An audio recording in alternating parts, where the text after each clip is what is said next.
সুপ্রিয় এইচএসসি শিক্ষার্থীরা, তোমাদেরকে আবার বলছি, তোমরা যারা ইংলিশ পরীক্ষা দিবা, ইংলিশ সেকেন্ড পার্ট, তোমাদের জন্য বেস্ট টিপস দিচ্ছি। গ্রামার ফুল অ্যান্সার দেওয়ার চেষ্টা করবা। অনেকেই কিন্তু রাইটিং পার্টটাকে মূল্যায়ন করে গ্রামারটাকে অবহেলা করো না।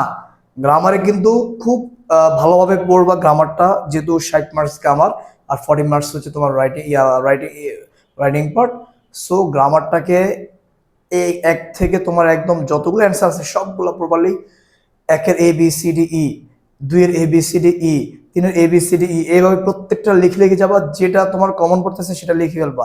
আগে ফুললি এভাবে লিখবা। লেখার পরে ধরো তুমি গ্রামার 4টা করে ফেলছো, বাট বাকিগুলো কমন পড়তেছে না, ওকে এটা রেখে দাও। এবার রাইটিং পার্ট শুরু করো।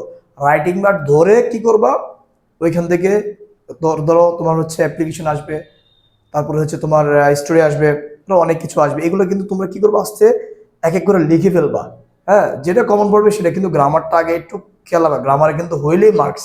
আর রাইটিং পার্ট কিন্তু অনেক লেখার পরে তারপরে টিচাররা ডিসাইড করে যে 20-এর মধ্যে বা 10-এর মধ্যে কিংবা 15-এর মধ্যে কত দেবে, লেখার উপর ডিপেন্ডস করে। কিন্তু গ্রামার কিন্তু হইলে মার্কস, সময় লাগে না বেশি, খুব দ্রুতভাবে লেখা যায়। এই জন্য গ্রামারটা আগে সঠিকভাবে লেখার চেষ্টা করবে, একটু সময় নেবা গ্রামারে। আর আগে লাইনগুলা পড়বা, বাংলা মিনিং খুঁজে বের করার চেষ্টা করবা যে এটার মিনিংটা কি বাংলা, তারপর অর্থটা কি বলছে। ধরো ফিল ইন দ্য গ্যাপস, উপরে কিন্তু তোমার ওয়ার্ডগুলো থাকবে, ঠিক আছে? তুমি ওইখান থেকে সিলেক্ট করবা যে কোন ওয়ার্ডটা এখানে বসবে। এটা করার ক্ষেত্রে তোমার যেটা করতে হবে যে আগে লাইনটা পড়বা, লাইন পড়ে বুঝবা যে আসলে এটা কি ধরনের, কোনো একটা বিবৃতিমূলক নাকি হচ্ছে কোনো একটা ঘটনাস্থলে বলা হয়েছে, নাকি কোনো কিছুকে বোঝাচ্ছে এটা। সো ওটা অনুযায়ী অর্থটাও ওই অনুযায়ী বসাবা, ঠিক আছে?